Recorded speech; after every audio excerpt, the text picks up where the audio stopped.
the wise person receives correction. The wise person is willing and eager even to receive correction. Quick question, does this describe you? How quickly and naturally and easily do you receive correction? Right? I mean, most of you are seated by somebody who is close to you, a good friend, a spouse, coworker, boss, employee, right? Most of everybody kind of identify who that person is. Just everybody right now at all campuses, are you seated by somebody? Okay? All right, here's what we're going to do. I'm going to count to 3. And on 3, I want you to flash to each other with your hand on a scale of 1 to 5 how approachable that person is to correction. Okay? Just real quick, just all at once. Ready? You got everybody's going to do this. All right? Ready? On 3, 5 being the best, 1 being the worst. On 3, just flash to them how open they are to correction. 1, 2, 3. Do it. Okay? See, now some of you are thoroughly ticked off right now, okay? Because you can't even receive that level of correction. How approachable are you? That's the question.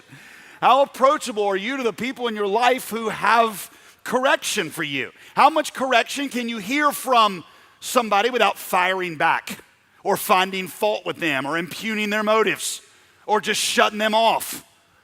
I will tell you, I am always at my very best articulating Veronica's faults right after she has pointed out one of mine.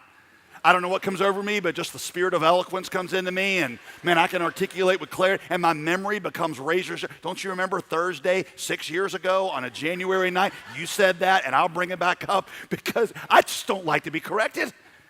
Or how about this? When you're in conflict of some kind, say a political discussion with somebody that's different than you, are you more interested in understanding things from their perspective, or are you more interested in making sure they understand the truth of your own? The humble person, James says, is quick to hear, slow to speak. I mean, you never speak, you're just slow to speak, and slow to anger. The wise person recognizes there is usually more about an issue that he doesn't understand than what he does understand. Listen, this is hard for me because I've got opinions on everything. My wife says about me, often wrong, never in doubt, right? And I think they are fairly well thought out opinions. But what I've learned is that there are people who have had different experiences than me, and they come from different backgrounds than I do. And if I'm humble, I will spend twice as much time listening to them and understanding their perspective, or at least trying to. I'll spend twice as much time doing that as I will trying to get them to understand my own. Characteristic number 1, the foundation is you're humble enough to actually receive correction from other people and ultimately from God.